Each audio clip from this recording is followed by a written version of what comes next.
hoje eu recebo o Dr. Luiz Antônio Mazzucchelli Cosmo, que é cirurgião dentista, mestre, especialista em implantodontia e está aqui posicionado ao meu lado. O tema de hoje é enxerto ósseo e eu falo, sempre que o doutor vem aqui eu falo, é bacana que ele vem porque ele sabe as novidades e ele traz em primeira mão aqui pra gente com certeza. Doutor, obrigada por ter vindo, é sempre uma honra, um grande prazer ter você aqui. Obrigado pelo convite, é sempre um prazer estar com vocês aqui.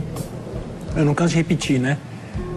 Estar aqui com vocês, com essa produção maravilhosa, com qualidade do seu trabalho, de entrevistas, o foco no assunto de uma forma que eu acho que os espectadores gostam tanto, que realmente é um assunto que repercute muito, né? Então, para mim, é um prazer estar sempre aqui. Com certeza. Informação nunca é demais. Nunca é demais, ainda mais na área da saúde. Especialmente, é verdade. Doutor, queria que você falasse um pouquinho de enxerto ósseo, porque é algo que assusta as pessoas, né? Então, em outras ocasiões, a gente já comentou aqui, e o enxerto é algo que as pessoas tentam evitar ao máximo fazer. Sim. Queria que você falasse quando é que não tem jeito, que é necessário e por que é necessário fazer enxerto. Eu acho que, eu vou falar uma coisa que eu nunca falei aqui, a gente nunca abordou diretamente o assunto, mas hoje à tarde, eu tive a oportunidade de conversar com uma paciente antes de vir para cá, estive com a dona Francisca, e vem sendo também um assunto recorrente na área da implantodontia, nos nossos principais eventos de técnicos, vamos dizer, os congressos que a gente faz aqui no Brasil ou pelo mundo, que o paciente, por exemplo, ele usa portador, nós vamos mostrar depois os casos de pacientes que têm toda a ausência de todos os dentes. Tá. Quando ele tem, às vezes falta um dente aqui, na lateral, no fundo, ele tem que fazer um enxerto. Tudo bem, um enxerto estético, pontual. Às vezes falta osso na boca inteira, porque ele perdeu todos os dentes, o arco superior principalmente, tem que fazer a reconstrução da maxila, que é o grande desafio do cirurgião dentista hoje. Porém, alguns pacientes que estão há 20 anos usando prótese não tem mais nada de osso. E ele fica com aquele temor de sofrimento, de dor, de tempo perdido. Aí vem o profissional e sugere para ele, olha, vamos fazer os implantes que nós chamamos de zigomáticos. São implantes grandes, tem mais ou menos 50 milímetros, de 45 a 55 milímetros de comprimento, que vão ser fixados pela maxila, atravessando o seio maxilar e fixar aqui no zigoma, que é o osso zigomático. Para alguns conhecem como malar, mas é o osso zigomático.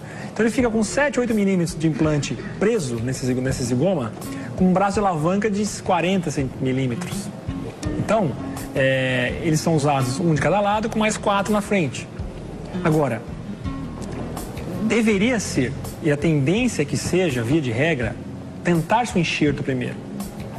Isso tem sido uma tendência nas discussões que a gente vem tendo nos principais eventos e congressos. O profissional, ele foca em primeiro enxertar. Caso o enxerto seja mal sucedido, que não tem mais, sim, pode acontecer, dependendo principalmente de como o paciente trata e como o profissional, o nível do profissional, que nós já discutimos em outras oportunidades, a escolha do profissional. Mas baseado nisso, se ele tem um insucesso no enxerto, aí sim ele parte para o implante zigomático. Mas a primeira alternativa e mais viável e mais segura, até em longo prazo de durabilidade do tratamento, é enxertar a região necessária.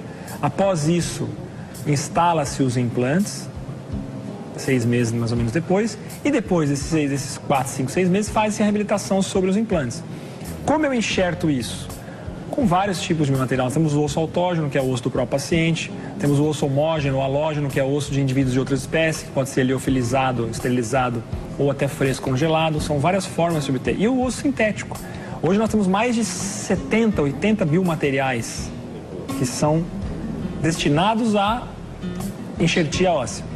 Então, o profissional que tem o preparo, ele vai saber escolher o material correto para aquele caso. E aí, atrás disso, ele vai hoje acrescentar, que é a grande novidade, fatores de crescimento a esse enxerto, que vai ser o uso de uma medula óssea, autóloga principalmente, do próprio indivíduo, ou as proteínas morfogenéticas, as Bone Morphogenetic Proteins, que são as BMPs, ou até o plasma rico em fibrina, que hoje a gente escolhe o sangue, centrifuga, uma técnica muito bem difundida, né, pelo professor Aziz, e a gente usa isso como um handicap, um agregado ao enxerto para aumentar a capacidade de formação desse tecido ósseo. Tá.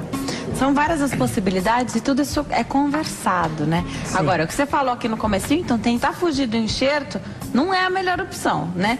Preconiza sempre tentar primeiro o enxerto. O enxerto primeiro, reconstruir o maxilar, depois colocar os implantes e aí a reabilitação. Tá.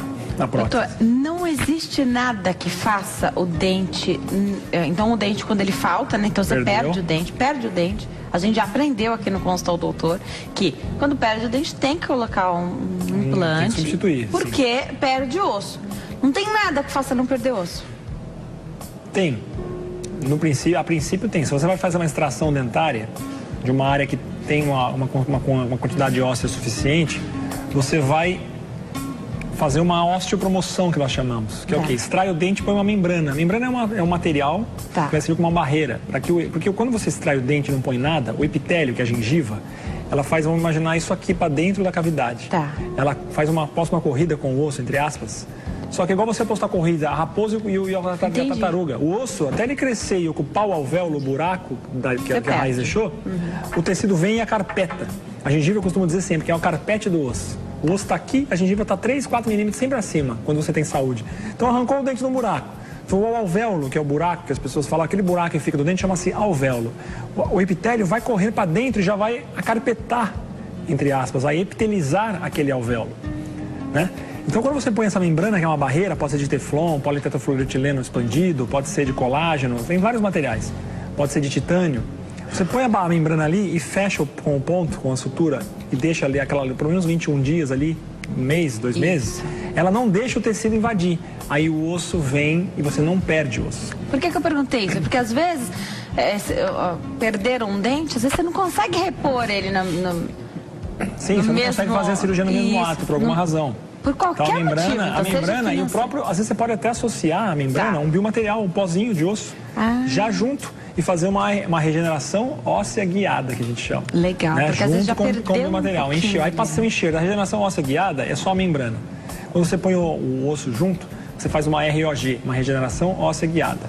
Você deixa aquele material ali e a gengiva não entra e o tecido ósseo cresce e se forma ali naquele local. O que não pode é perder um dente e não ter a instrução, não se deve fazer isso. A orientação de deixar de substituir esse dente é uma falha grave do paciente, né? Não pode deixar de reconstituir aquela região. Quando perde um dente, quando o osso, então, você perde esse osso, a perda óssea, ela também vai acontecendo nos vizinhos, nos dentes vizinhos? Ou é só naquela região? Porque aí você vai perdendo os demais. Se os dentes vizinhos estiverem saudáveis e ok, né, não necessariamente vai ser acometido. A perda óssea, naquele local que você extrai o dente, mesmo que você faça a membrana, demore 2, 3 anos para você colocar osso, implante, você vai ter uma perda óssea. Por que tem perda óssea? Natural, fisiológica. É igual qualquer outra coisa. Você quebra o braço e engessa, quando você tira o gesso, o braço está fininho, porque é atrofia do músculo. Legal. Não tem função. A mesma coisa serve para o osso. Não tem estímulo ali. A raiz não está ali dentro, não tem a mastigação em cima. Aquele osso tem tendência a atrofiar. Ele vai diminuindo de altura, seja no maxilar superior assim, no inferior ele diminui de volume, perde. Então, se você põe um implante ali dentro, ele já mantém. Porque você mastiga em cima, então a mastigação é que dá, principalmente, estímulo, né? Agora, a formação óssea, você não tem perda óssea em volta. Às vezes você tem perda óssea em volta do implante. Por que não? Você tem uma periimplantite, uma infecção ao redor do implante, por falta de higiene, por um implante mal instalado, por superfície de tratamento do implante que às vezes não é tão boa, compatível ao tipo de vida que aquele paciente leva, ao tipo de higiene que ele pratica. Então tem muita coisinha pequena que envolta a implantodontia que tem que se conhecer. O profissional tem que conhecer para poder prestar um tratamento cada vez mais completo para o paciente dele. Porque aí quando o paciente escolhe o especialista, então com quem ele vai fazer esse implante ou esse enxerto, qualquer procedimento que seja, quando ele escolhe esse especialista, ele confia em toda aquela técnica. E aí, fazendo o acompanhamento correto, que você tem que voltar ao seu dentista quando ele pedir para você voltar, se é uma vez por mês, se é a cada 3 meses ou a cada 6 meses, tem que obedecer. Aí tá tudo sob controle, né? Aí você controla tanto o material que você colocou, quanto a técnica que foi feita e o pós-implante, que também é o que depende do paciente. Agora, não é só fazer o enxerto ou só fazer o implante, ir embora e achar que o problema está resolvido, né? Sim. Não dá para fazer um monte de enxerto. Não dá. Faz enxerto, deixa lá.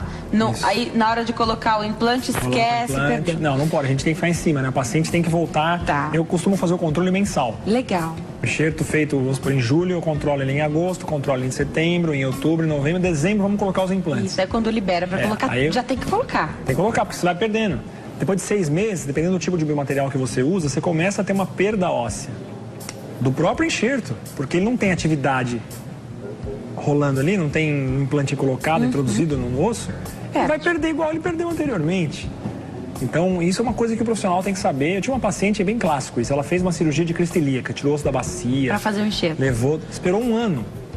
O profissional deixou 1 ano. Quando ela voltou, ele fez a tomografia, ele olhou e falou, não tem nada de osso, não é possível. A tomografia ainda falou que a tomografia estava errada. Foi lá, abriu tudo e não tinha nada. Óbvio, tomografia não tem nada. Então perdeu-se toda a internação hospitalar dela, dinheiro jogado fora. Ela ficou fazendo tratamento, eu descobri porque um paciente minha que é psicóloga comentou, nossa, eu recebi uma paciente que passou por isso. Falei, tem que parar no psiquiatra mesmo, né? Esse tipo de enxerto ainda, que você tem 2 cirurgias, lógico, né? Uma para tirar doadora.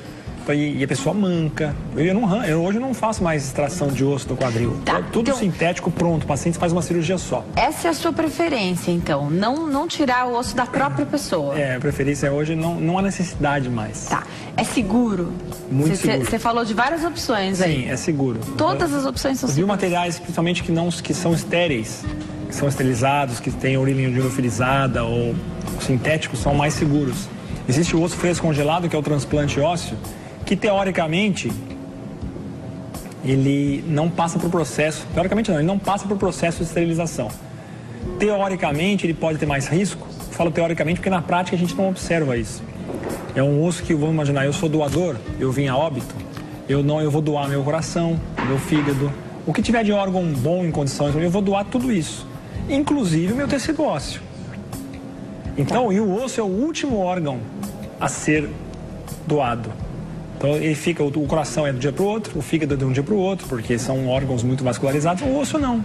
O osso fica em quarentena nesses bancos de ossos. Tá. Quarentena são 6 meses, então esse indivíduo que foi doador de tudo, inclusive do tecido ósseo, ele é rastreado todo dia. Então, teoricamente, então se ele doar o coração hoje, amanhã ele veio óbito hoje, doou o coração, aquele indivíduo que recebeu o coração está sendo monitorado 1 mês, 2, 3. Se aparecer qualquer tipo de doença por causa do transplante cardíaco, já vai saber muito antes. Se ele é um portador de HIV, contaminou o indivíduo, então o osso dele liga para o banco, você está com o banco, tá mas com o código. Mas hoje em dia isso é muito seguro, né? Então, é muito seguro, mas não é um osso esterilizado. Tá, entendi. Né? Eu uso muito, me perguntaram uma vez se eu colocaria na minha mãe. Sim, não tem problema.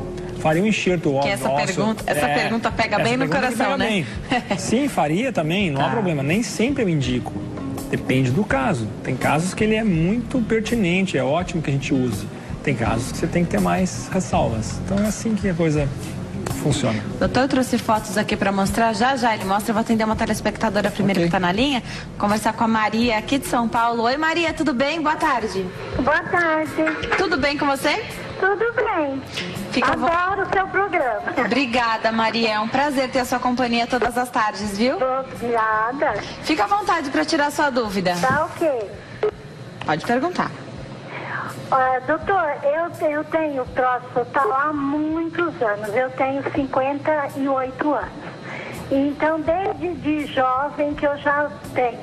E eu tenho uma próstata total, inferior e superior.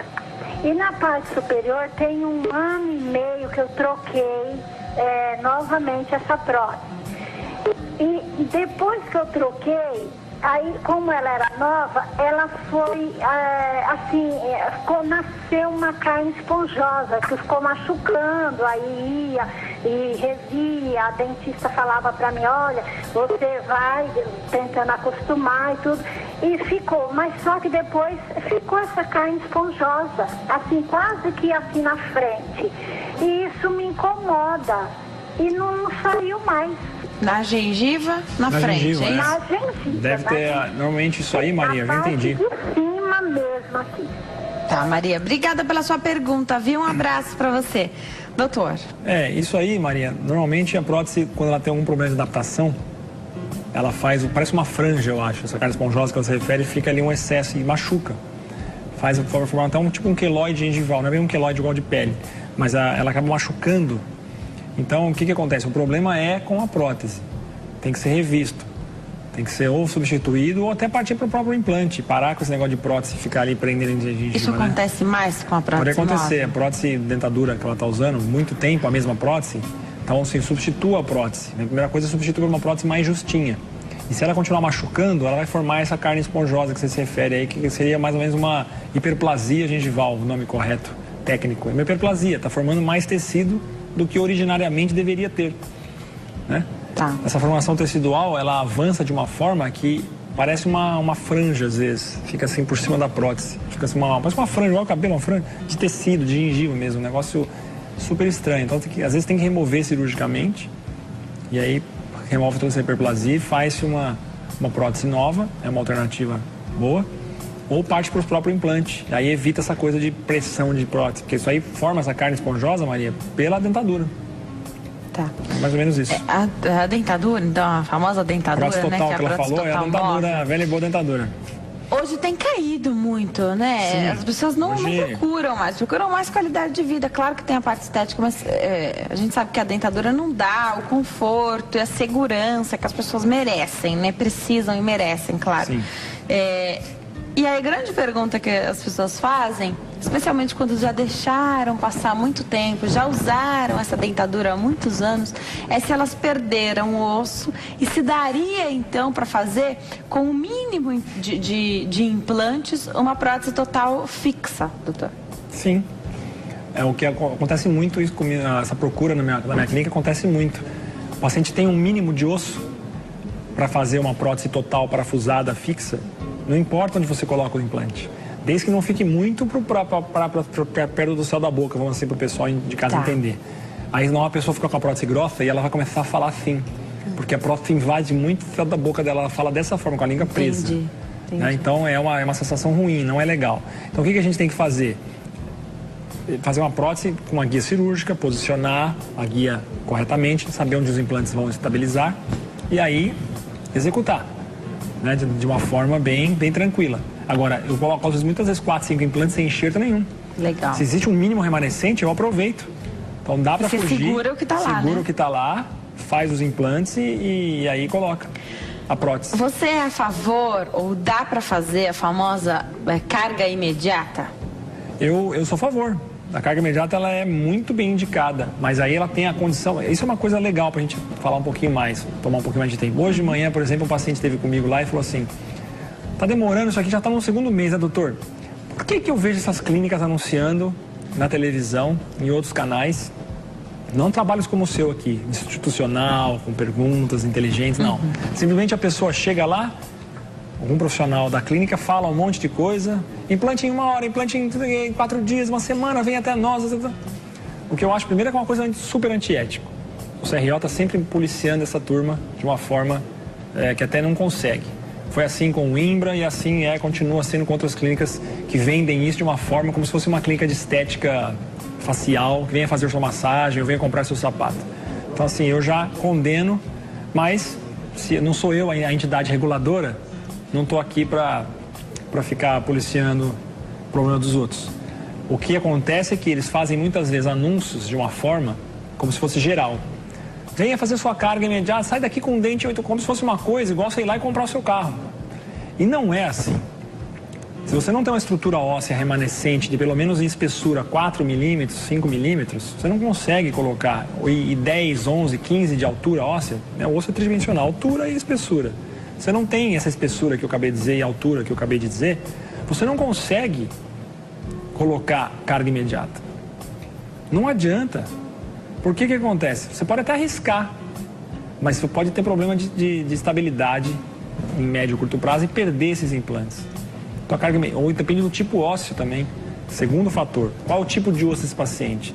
Você vai saber quando você fizer a cirurgia. Às vezes você pode falar, olha, eu vou deixar, vamos fazer talvez, mas na hora que eu colocar outros implantes eu te falo no final. Isso é uma conduta muito usada também entre nós profissionais. Então, assim, coloquei 5 implantes, 6 implantes. Uma carga imediata eu gosto de colocar 6 pelo menos. Coloquei os 6 implantes, travaram bem, porque você vai vendo o número de newtons que você trava o implante. Travar o que é? Você rosqueou até ele apertar, travou. Aí eu vejo quantos newtons eu tenho ali. Se eu tenho no mínimo 35, 40 newtons, daí para cima, ótimo. eu faço a moldagem e aviso meu paciente, olha, em uma semana você está com a prótese na boca. Outra coisa, há 2 dias para colocar a prótese.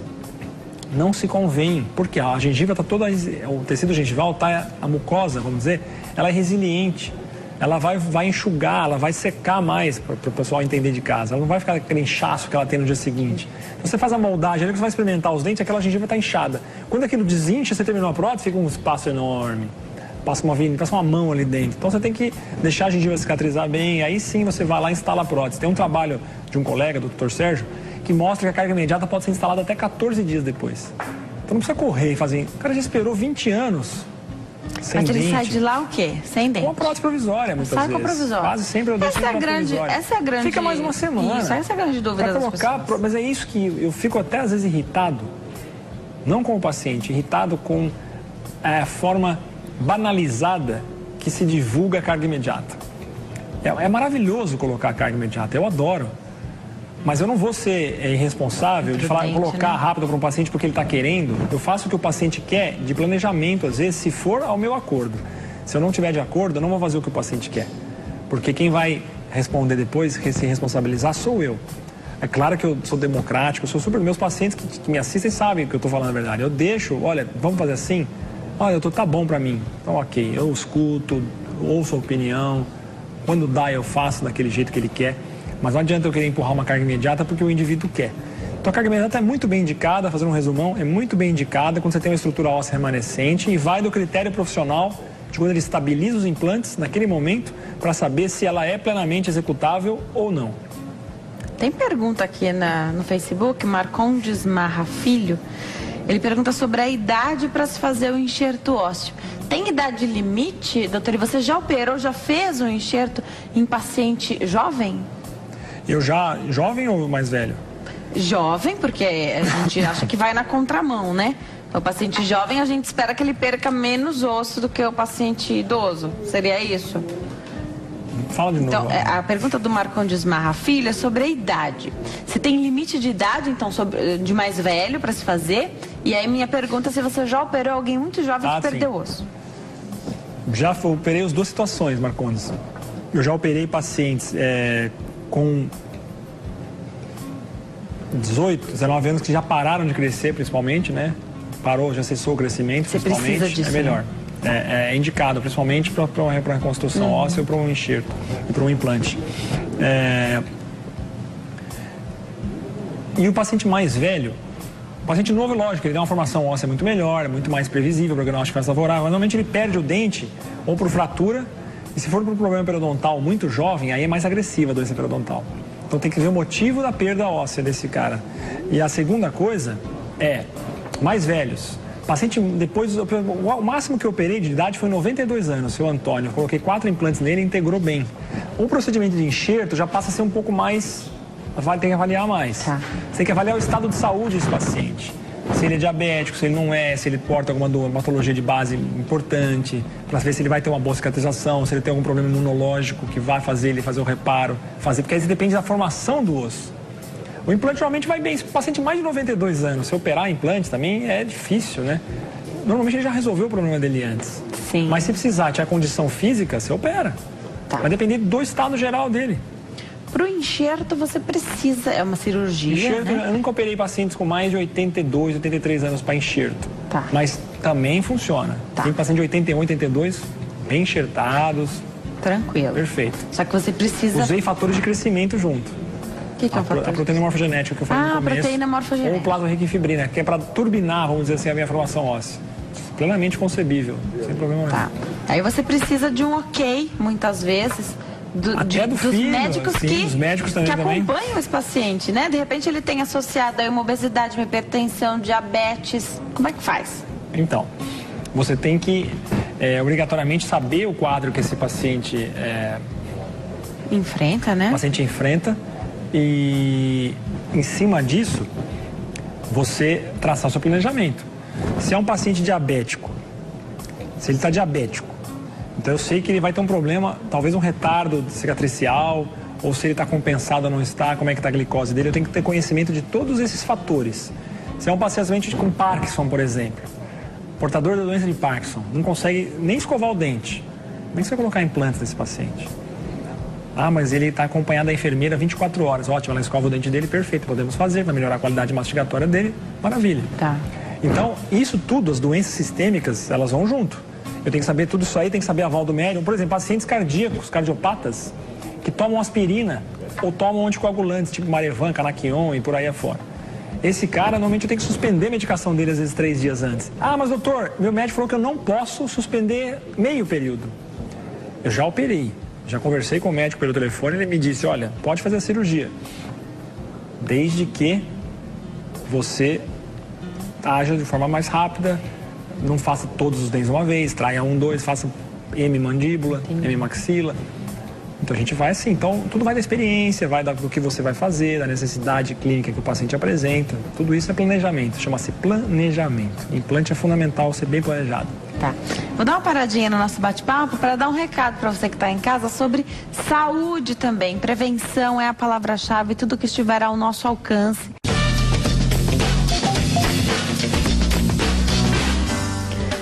Nós estamos de volta ao Consulta ao Doutor de hoje. Fala sobre enxerto ósseo com o Dr. Luiz Antônio Mazzucchelli Cosmo. Ele é cirurgião dentista, mestre, especialista em implantodontia. Tá tirando as nossas dúvidas. Tem muitos telespectadores mandando recados aqui, perguntas. A Cláudia Almeida, por exemplo, escreve para dizer que adora o programa, assiste sempre. Obrigada, viu, Cláudia? E o mais legal é que, claro que essa relação entre profissional e paciente é muito próxima e de extrema confiança, como deve ser, como a gente espera que seja, né? Esse é o ideal sempre. E é o real quando a gente fala aqui do Dr. Mazzucchelli, então. E ele tem os pacientes, o contato muito próximo com os pacientes. E tem paciente seu assistindo ao programa que quer que você fale sobre os casos. Fique à vontade para falar, viu, doutor? Claro que os seus pacientes se sentem mais queridos ainda quando você fala deles aqui na TV. Aproveito para mandar um beijo para todos. Se quiser mostrar fotos e falar, fica à vontade, viu, doutor? Eu vou mostrar esse caso. É um caso clássico. Eu acho que isso responde a maioria das perguntas. Você tem que separar um caso que ilustre bem o que aparece mais e as necessidades que os pacientes têm, que é esse... A gente vê aqui uma maxila totalmente reconstruída com osso. Então, o paciente que usa dentadura, para quem está nos vendo em casa, isso é legal. Acho que é um momento importante. Um divisor de águas de informação. O paciente que vê essa imagem e tem dentadura, ele já sabe do que eu estou falando. O paciente que não tem dentadura, quer entender o que é isso aqui, imagine se eu extrair todos os seus dentes, ou se seus dentes caiam todos eles por problemas periodontais ou fraturas, e fica assim. E a dentadura encaixa em cima. Quando eu dou sequência, o que eu faço primeiramente? Eu preparo uma guia, que a gente vê aqui, uma guia em acrílico, com formatos de dente, né? Aqui eu tenho o protótipo, que é uma cópia em tomografia do que ficou meu enxerto. Então, olha a grossura que está isso aqui, né? Olha o volume ósseo que formou aí, né? Então, essa é a minha guia por outro ângulo. Ela vai ser encaixada em cima da boca do indivíduo e eu vou fazer a união dos implantes depois com isso aqui, olha lá. Legal. Então, aqui eu tenho os dentes em posição, ó. Olha lá o paciente mordendo, como se fosse uma dentadura em acrílico branco. Por que acrílico branco? Para eu poder enxergar o que eu tenho atrás, né? Então, olha lá, a cirurgia pronta, olha o tamanho do meu enxerto, olha o volume que formou. Isso aqui já é depois de 6 meses.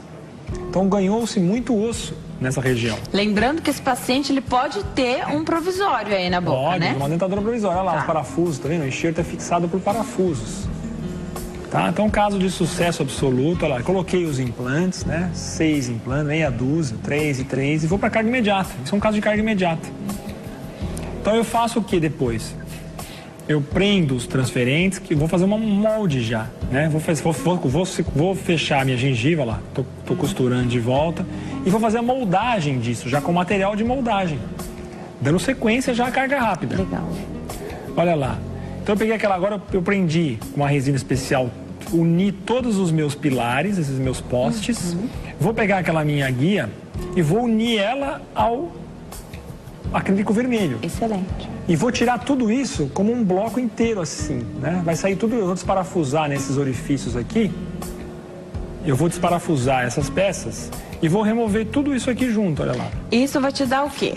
Isso vai me dar a mordida e a posição dos meus implantes para um modelo de gesso que eu vou construir. Entendi. Então, você já vai ter tudo isso fora da boca. Eu tenho essa informação todinha, o máximo de informações do que acontece na boca eu tenho aqui, fora da boca, e passo para o meu laboratório. O meu laboratório vai fazer o quê? Olha lá, tirei essa estrutura toda, olha como é que ficou, tá vendo o buraco dos implantes? Os implantes estão lá para dentro. Então, aproveitando agora aqui, vamos responder outra pergunta que um paciente comentou aqui comigo. Luiz, o que é o implante, o que é o dente? Então, o implante está aqui para dentro, gente. Né? Volta aqui, por favor, olha.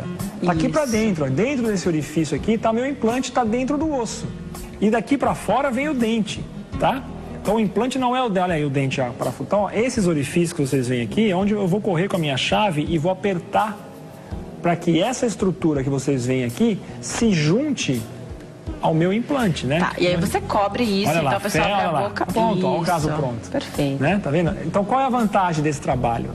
Eu mantenho uma estética gengival muito bacana. Você mantém a gengiva do paciente? Não, também. Um pouco de cada um. Pode você vai ver pela visão frontal, você vai ver. Aqui, o que é importante de observar nessa imagem? Eu não tenho o pálato. O que é o pálato? Eu não tenho o céu da boca. É livre. Da própria pessoa. É da própria pessoa. Isso não tem pacientes que falam que não há dinheiro que pague isso. Porque na dentadura é olha aqui acrílico. A prótese. Olha lá como ela é. Perfeito. Então ela é parafusada, olha aqui. Por esse ângulo a gente vê esses orifícios aqui, ó, vão encaixar no meu implante que está lá, que vocês viram. Então isso vem e casa. Isso aqui com os meus implantes lá da gengiva aqui dentro, que nós vimos aqui atrás, ó. Olha lá, isso que aqui bonito trabalho, aqui, né? Aí difícil. já levou 6 meses, né? Ali antes já levou 6 meses e para fazer isso encheu a carga errada, foi uma semana. Uma semana. Isso aqui levou 2 dias, na verdade. Dia seguinte eu coloquei, olha aqui, você vai ver a prótese, tá vendo? Ó? Outra vista dela e ela agora na boca, olha lá. Então isso aqui é a gengiva da própria prótese para dar volume, para o paciente não ficar com perda de lábio, parecer a boca mas murcha. Tem inclusive, parece as veinhas. Sim, a caracterização. Que legal. Né? Então esse é o caso concluído. A pessoa sorri e não vai dar para ver a diferença entre a gengiva artificial e a gengiva da pessoa. Porque tá lá em cima. Olha, a gente vê aqui, tá lá em cima. Tá aqui em cima. Isso também é estudado, né? Porque se é uma pessoa que levanta bem o lábio para sorrir, né? Mostra bastante a gengiva, você precisa... de uma forma, tem que estudar bem. Aí entra planejamento, entra prova dos dentes, experimento, linha de sorriso. Aqui eu mostrei já o resultado final, mas ela foi lá de manhã, experimentei os dentes, voltou pro laboratório à tarde, aí no fim do dia ele me mandou. Então começou na segunda e terminou na terça à tarde esse trabalho. Mas eu não gosto muito, por quê? Vamos voltar aqui. Volta aqui comigo então, na imagem aqui. Essa gengiva, quando ela passou um dia, 2, ela fica muito inchada ainda. Então, vocês vão reparar que nessa imagem aqui no final, no dia seguinte, dois dias depois, olha aqui, ó. Vamos chegar lá, na próxima imagem agora. Olha aqui. Aqui em cima, ó, na divisão, fica muito comprimido e incha. Depois que isso aqui desincha, fica vãos aqui. Então, esse vão, dependendo do tamanho dele, não é bom, porque passa ar, passa saliva, passa um monte de coisa. Comida, né? Comida, você tem que ter um pouquinho, porque senão como é que vai higienizar? Tem que ser um meio termo. Eu vou falar já sobre esse vão, esse espacinho que tem que ter, tem que ser a medida certa para o som não ficar sibilado, né? E o paciente conseguir isso, e o paciente conseguir ter uma vida tranquila. Eu vou atender o Mário, que está na linha, quer falar conosco, de Santos Dumont, Minas Gerais. Oi, Mário, tudo bem? Boa tarde. Boa tarde. Seja bem-vindo, tudo jóia. Eu queria perguntar ao doutor o seguinte. Fica à vontade. Eu tenho 55 anos e aos 6 anos de idade eu tive problema com a minha perna, eu perdi a cabeça do fêmur e eu tive um problema assim, eu aplicava uma injeção na minha veia, uma entre a pele e o músculo e uma no músculo, ou seja, todo dia eu tomava 3 injeções. Isso aos 6, 7 anos de idade.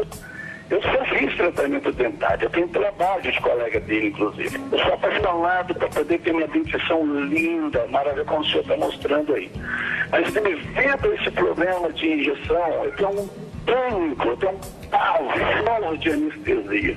A anestesia, quando vem para o meu lado, parece que aquela agulha está crescendo, está ficando enorme. E eu tenho um problema muito grande quando injeta, quando aplica na gengiva. Eu viro um pânico. Para mim vai Eu já tenho um problema também, detalhe, que o dentista, na hora de aplicar a injeção, pegou um nervo, quase que ele quebrou a agulha, que deu um arranco muito forte, deu um choque muito grande. Ou seja, eu gostaria de ter tanto meu sonho realizado, que esses dentes lindos que você está mostrando, mas eu tenho medo, eu tenho pânico, eu tenho horror de verde, de branco, aliás. Tá. O que eu faço? O que o senhor me orienta? Mário, deixa eu te fazer uma perguntinha. Então, você ficou traumatizado, né, com esse problema que você tem desde a infância. Tem medo. E precisa fazer um trabalho aí nessa boca, é isso? Você precisa fazer implantes. Eu tenho 5 ou 6 dentes que eu gostaria de fazer a eles, inclusive implantes. Que não tem onde mais mexer. A própria dentista que eu trabalho, essa cidade não tem onde mais eu mexer. Não tem onde. Agora é só profissional meu, ou seja, especialista para poder mexer. Tá certo, Mário. Obrigada pela sua pergunta. Bom que você trouxe isso à tona, que a gente não pode esquecer, né, das pessoas que têm medo de dentista. Por favor. Né? É natural. Eu tenho um paciente que é psiquiatra, psicanalista, vamos dizer. E eu já conversei com ele em algumas oportunidades sobre isso. E o que ele me diz sempre é que isso relata algum problema lá atrás, na infância. Muitas mães, às vezes, o moleque aprontava. Vou te levar para tomar injeção. E experiências ruins no meio da cadeira do dentista. De dor, barulho motor associado à dor. Problemas de dente quebrava, não cuidavam direito na infância, teve muita cárie, teve que tratar cárie, não tratava direito, arrancava dente. Isso gera um mal-estar e um trauma psicológico muito grande. É uma barreira que esse indivíduo tem que romper.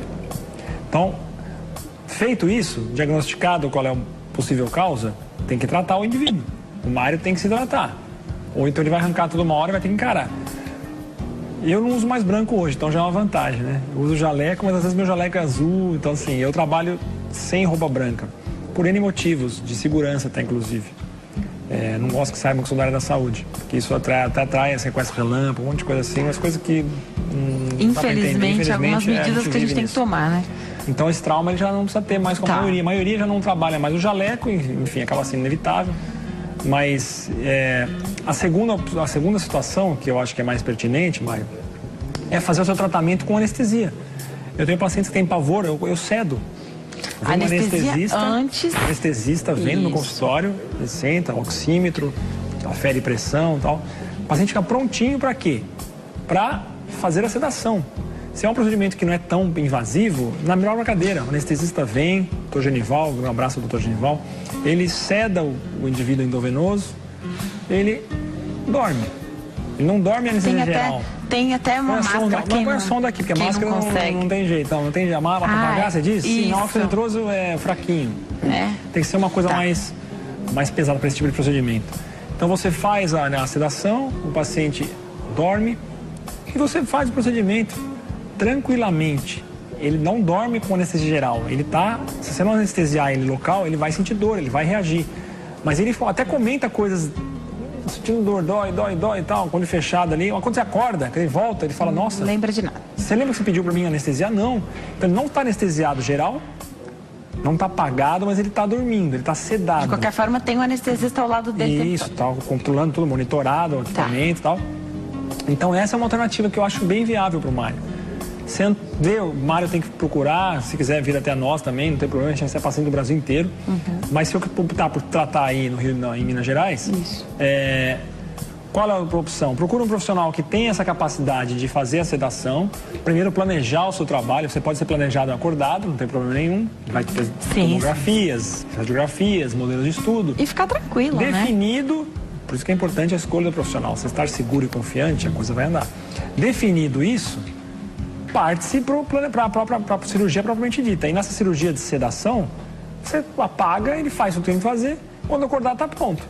Toma as medicações corretas de analgésico, anti-inflamatório, antibiótico, e vai passar super bem pós-operatório. Às vezes pode dar hematoma, edema, mas nada que vai te doer muito. Procedimentos meus, todos eles, nesses 20 anos de carreira, nunca ninguém me ligou depois de 3 dias com muita dor que não estivesse fora do propósito. Está doendo muito, troca a medicação, entra, a coisa conforta. Entendi. Então não pode ficar doendo, não tem motivo para doer tanto. Então acho que a melhor dica, né, que é isso que nos perguntou, é seguir esse caminho, tá bom, Mário? Procurar profissionais que façam com sedação. Com sedação.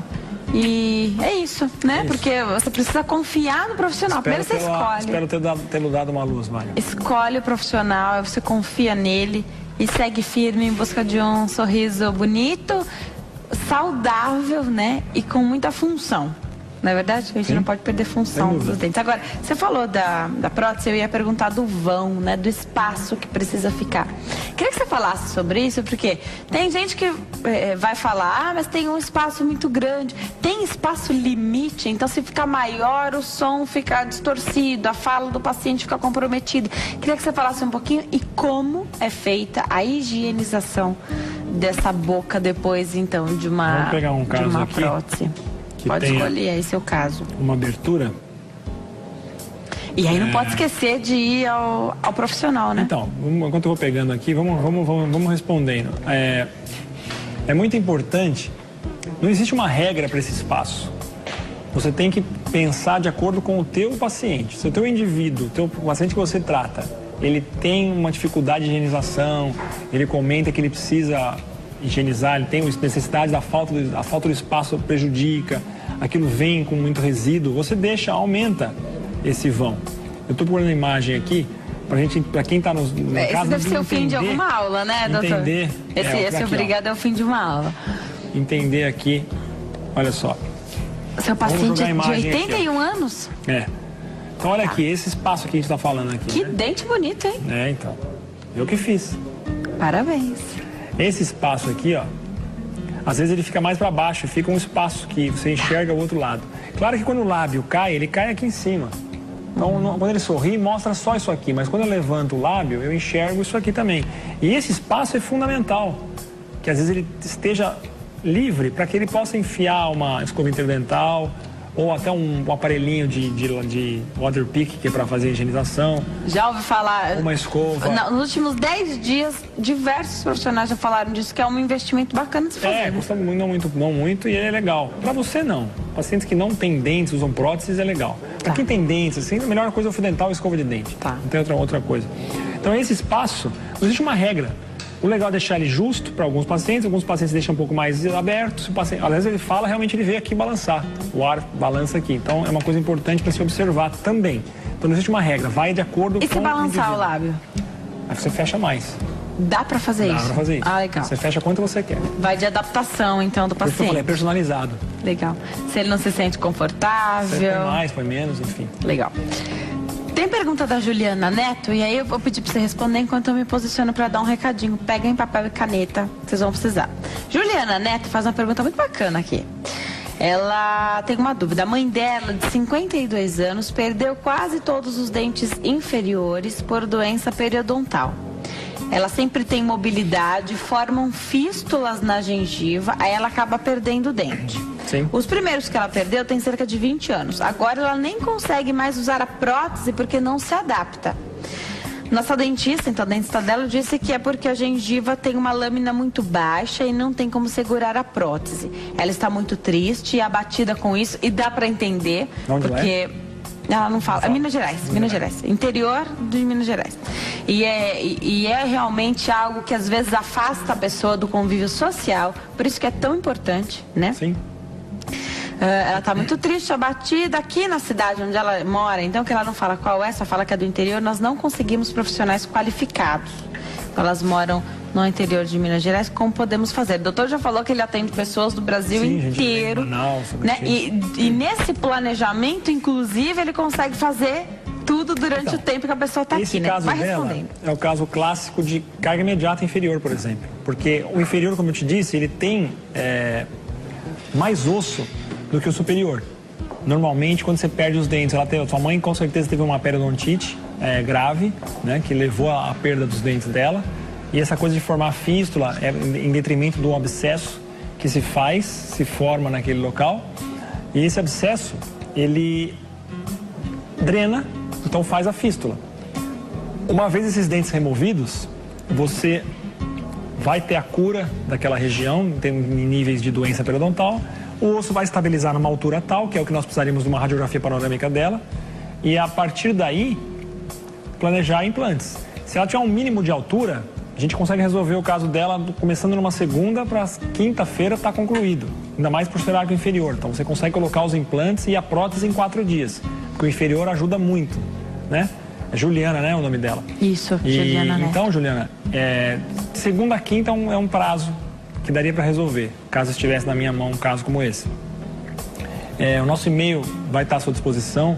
O que você quiser me perguntar mais para frente, aparece na tela aí nossos dados de e-mail para comunicação. Você pode me mandar e-mail perguntando mais coisas que te faltarem em nível de resposta que eu te passei agora. E eu tenho certeza que sua mãe pode sair muito bem com relação à reabilitação do arco inferior dela. Com certeza. Daqui a pouquinho, então, a gente dá os contatos do doutor para que vocês possam entrar em contato com ele, tirar as dúvidas aí que durante o programa não será possível responder. Mas eu tô de olho na nossa página do Facebook, viu? E fiquem atentos, presta atenção, porque nós já ultrapassamos as 10 mil curtidas e teremos promoção na semana que vem, tá? Nós estamos de volta ao Consulta ao Doutor hoje. Fala sobre enxerto ósseo. Quem tira as nossas dúvidas é o Dr. Luiz Antônio Mazzucchelli Cosmo. Ele é cirurgião dentista, mestre, especialista em implantodontia. E tem um recado especial para uma pessoa que está te assistindo agora, é isso? Temos algumas pessoas assistindo, sem dúvida. Mas um recado especial para minha esposa que está assistindo também. Um beijo grande. Para meu filho, Luca, que hoje está tendo a oportunidade de me assistir também. Um beijo, Luca. O pai ama você. Tá de férias, né? Tá de férias. Tá curtindo aí, esperando logo mais a gente estar junto e tá tendo a oportunidade hoje de assistir ao vivo, né? Legal, ótimo. A Bruna sempre tem e agora ele também tá tendo a oportunidade. Amo todo mundo. Fica meu beijo também. Meu beijo também pra Bruna, a esposa do doutor. E pro Luca, que é o filhão dele, que já esteve aqui também. É um lindo, uma graça. Faz tempo, né? Quando ele já cresceu. Acho que foi as férias passadas que ele esteve aqui. Pode trazer ele de volta, viu? Pouco, por aí, pode ser. Pode trazer, que ele é uma graça. Super comportado, bonzinho. Não sei se ele é assim em casa, mas aqui ele foi. É bacana. Doutor, tem muitas pessoas que perguntam aqui pra mim na nossa página do Facebook, e quando o enxerto dá errado? Primeiro, a gente sabe que qualquer procedimento tem riscos e que um deles é que não dê certo, acredito eu. Quando é que o profissional vê que não deu certo e o que pode acontecer, o que dá pra fazer depois? Tem várias formas de você perceber que o enxerto ele não foi bem sucedido. Primeira, exposição. A gengiva fecha por cima, expõe tudo, perde-se o enxerto, né? Segundo, radiográfico, exames. Você faz um exame radiográfico, você vê que constata que o volume de osso formado não é aproximadamente suficiente, principalmente nos levantamentos sem maxilar. E a tomografia. A tomografia é o melhor exame de todos para você constatar o antes e depois, né? Então, clinicamente te ajuda no início para você ver se teve uma infecção, uma exposição do enxerto, de tela, de bloco, de parafuso, enfim, uma série de situações. E a outra questão é justamente essa, tomográfico, exame tomográfico para você observar quanto tem de osso neoformado. Tá. Essas são as nossas vias de... Claro que o enxerto pode complicar a execução durante, né? Então você tem que estar observando isso bem. E ele pode realmente também nos levar a uma situação de insucesso motivado por uma exposição ou fracasso mesmo pelo tipo de biomaterial. Tá. Tem muitas pessoas pedindo o contato do doutor. Eu peço para que vocês aguardem mais alguns minutinhos que a gente vai passar aqui o site do doutor, o telefone também. É muito fácil entrar em contato com ele, mas agora você tem uma nova oportunidade de cuidar da sua saúde nessa segunda-feira. Como é que você faz isso? Com o ômega 3. Mas você já sabe que o nosso organismo não produz ômega 3, por isso é um dos suplementos mais utilizados no mundo todo e recomendados por médicos especialistas do mundo inteiro. Voltar para o bate-papo com o Dr. Mazzucchelli. Nosso tempo está acabando, viu, doutor? A gente tem mais uns 3 minutinhos. Eu queria que você explicasse para as pessoas que estão em casa, muitas, super preocupadas porque os dentes estão com uma certa mobilidade. Significa que algo está errado nessa boca? Significa que esse dente vai ser perdido ou não necessariamente, doutor? Significa que algo está errado, sem dúvida. Dentes com mobilidade de pacientes que não estejam usando aparelho. Estão usando aparelho, ok. Mas dentes que estejam com mobilidade sem estar usando aparelho, significa que há um problema, que algo está errado. Pode ser por problema periodontal, pode ser por problemas endodônticos, canal, e pode ser por trauma. Normalmente é problema periodontal que leva a periodontite, um problema periodontal leva à mobilidade dental. necessariamente vai perder o dente? Não necessariamente vai perder aquele dente. Pode ser que no longo prazo sim, vai depender dos cuidados, do número de visitas, da qualidade do periodontista que ele pegar, fazer raspagens frequentes nesse elemento dental. É o que vai definir o sucesso ou não desse dente. Às vezes a gente prefere extrair esse dente para preservar aquele remanescente ósseo e colocar um implante numa situação muito mais favorável em termos de prognóstico de estrutura completa, biológica. Tem o osso que está num nível bom, aquele dente que você sabe que vai começar a perder, extrai e coloca um implante. Vou bem. Vou deixar perder todo aquele osso, mas depois colocar um implante em 3 anos, 4 anos. Então tem que ter um critério de avaliação e planejamento muito minucioso por parte do profissional. Às vezes ele vai ficar com aquela mobilidade, vai voltar, vai de novo, mas ele tem uma estrutura óssea, vai ficar mais 10 anos assim. Então não extrai o dente.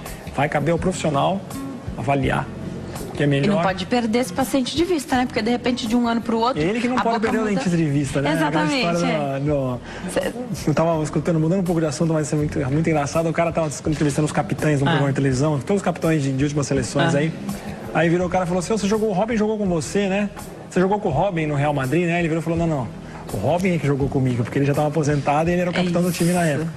Então é a mesma coisa. Precisa. Ele que não pode perder o dentista de vista, porque é dele. Ele precisa muito mais de mim. A dele, a saúde é dele, né? A gente está lá sempre super solícito para atender todo mundo que inclusive nesse planejamento, em um minutinho, queria que você falasse, tem telespectador aqui que não quer ser identificado, que diz que chora ao assistir um programa como esse, porque sabe que não tem condições financeiras de bancar esse tratamento. Hoje em dia, você falou que os profissionais estão muito mais conversando, tem um diálogo nesse planejamento também, né? Isso é levado em consideração. Claro que o profissional pode não aceitar, porque não dá para fazer, tem um custo muito alto. Queria que você falasse isso pra gente, um minutinho. É uma realidade, infelizmente, não só do Brasil, no mundo inteiro e em todos os segmentos, né?